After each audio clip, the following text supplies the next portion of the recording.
嗱，今日落雨過嚟拱北口岸呢邊睇呢個住宅樓盤啦，行路即係15分鐘可以去到拱北口岸嘅2個路口。咁呢就係呢啲單位啦，7層高嘅有 lift 嘅嗰啲住宅房啊。嗱，我哋睇睇入邊啲間隔啊，佢呢係400尺咗1房1廳嘅，入到嚟呢廚房呢啲三件套啊、櫥櫃啊，全部都係贈送㗎，全部整好俾到你嘅。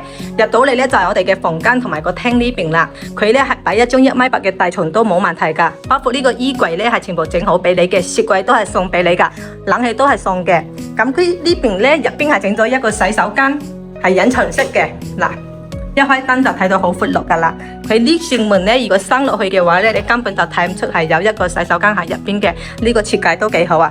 咁再入邊就係我哋嘅露台呢邊啦。露台呢邊都好闊落噶，佢呢個使用率好高噶。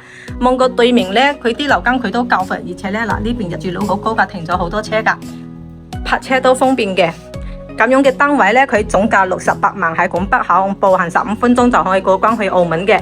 行過對面係公園，隔離呢就係一個摩爾廣場。住喺度嘅話呢，可以享受拱北呢邊最成熟嘅商圈，首期8萬蚊，月供2000蚊就可以上車噶啦。嗱，佢雖然話係一個咁細間嘅1房1廳，但係呢，佢喺拱北口岸咁樣嘅地段可以出租2500蚊以上嘅。嗱，有興趣過嚟執樓嘅街坊過嚟睇下現場啊！